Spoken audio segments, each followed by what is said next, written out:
이번 시간에는 HTML의 제목과 단락에 대해서 다시 한번 정리하는 시간을 가져보겠습니다. 비주얼 디자인에서 뽑아내는 훈련하는 것이 되게 중요합니다. 비주얼 디자인은 이제 디자이너가 작업을 해서 실제 실무에 넘겨주게 되면 그 디자인 파일을 분석을 해서 구조화시켜야 되는데요. 레이아웃이나 스타일링을 둘째 치더라도 비주얼 데이터 파일 내에서 제목이라든가 이 부분이 제목이 되겠죠.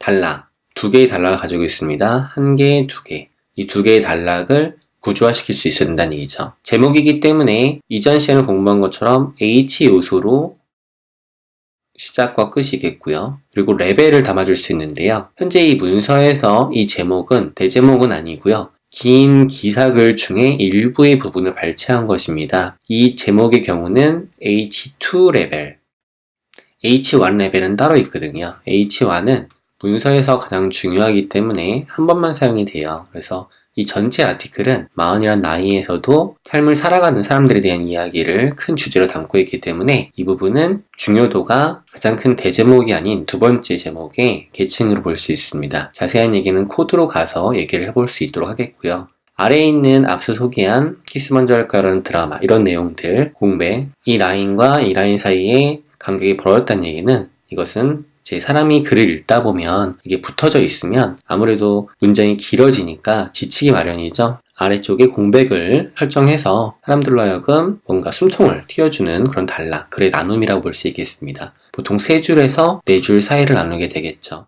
컨텐츠를 담은 txt 파일을 열어서 해당 내용은 비주얼 디자인에 있던 내용이죠. 이 내용을 HTML의 제목과 단락으로 구조해 보도록 하겠습니다. 내용을 복사해 주도록 하고요. 새로운 HTML 파일 문서를 만들겠습니다. 새 HTML 파일 문서는 헤딩과 패러그래프 HTML 문서 파일이 되겠죠. emit을 사용해서 기본형을 작성하겠습니다. HTML 제목 그리고 단락이 되겠습니다. 그리고 하나 더 공부해 볼 거예요.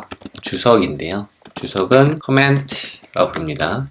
내용 컨텐츠를 붙여놓도록 하고요. 여기서 가장 중요한 제목은 이제 좀 살아본 사람들의 마흔, 자기 생애, 날씨를 적절히 대처하기 알맞은 나이입니다.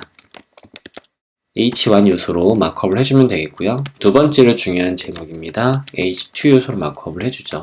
그리고 해당 내용은 단락으로 구조화를 시키겠습니다. 그러면 단락 두 개가 형성이 되겠죠. 그리고 오늘의 나이, 대체로 맑음이라는 것은 비주얼 디자인 상에서 봤을 때 H1 제목의 상위에 존재해 있긴 하지만 뎁스로 봤을 때는 높은 단계의 제목은 아닙니다. 그래서 이 제목은 H4 정도로 마크업을 해줄 수가 있을 것 같아요. 자, 이 부분은 이제 아티클 영역에 대한 부분인 거고 이거는 글 전체에 대한 제목을 기술하는 부분이 될 수 있겠습니다. 우리 제목을 한번 정리해 보도록 하겠습니다. 제목은 헤딩스인데요. 레벨을 가집니다. 레벨은 총 1단계부터 6단계까지 존재합니다.